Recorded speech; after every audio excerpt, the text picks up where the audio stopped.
Cooking பாட் எப்படி பண்ணுறதுன்னு பார்க்கலாம். இந்த மாதிரி ஒரு ஃபெவிக்விக் கேப் எடுத்துக்கோங்க. ஆயில் தடவிட்டு கொஞ்சம் க்ளே ரோல் பண்ணி ஓரளவு தின்னாக ரோல் பண்ணிக்கோங்க. ஸோ அந்த கேப் வச்சு இது வந்து லைட்டாக அந்த க்ளேயை வந்து ப்ரெஸ் பண்ணி எக்ஸ்ட்ராஸ் வர மாதிரி இருக்கும், பரவாயில்ல. ஸோ வர எக்ஸ்ட்ராஸ் இந்த மாதிரி நைஃப் வச்சோ இல்லைன்னா கட்டர் வச்சோ நம்ம வந்து கட் பண்ணி எடுத்துக்கலாம், இல்லை சிசரில் கூட கட் பண்ணி எடுத்துக்கலாம். எடுத்துகிட்டு அவ்வளோதான், இது ஃபினிஷ் ஆகிடுச்சுங்க. நல்லா ஸ்மூத்தன் பண்ணிக்கோங்க எட்ஜஸ் எல்லாம்.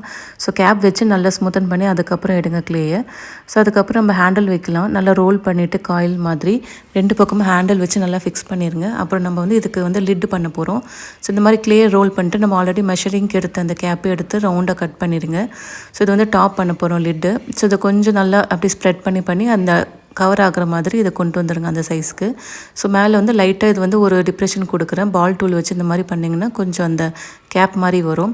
ஸோ இதுக்கு வந்து நம்ம கைப்பிடி மாதிரி இந்த பால் மாதிரி பண்ணி நான் வச்சிடுறேன். அவ்வளோதாங்க, இது ஃபிக்ஸ் பண்ணிடுங்க. ரெடி ஆகிடுச்சு. குட்டி பாட் நல்லா இருக்குது, கண்டிப்பாக ட்ரை பண்ணுங்கள். ரொம்ப ஈஸியான மெத்தட். தேங்க்யூ.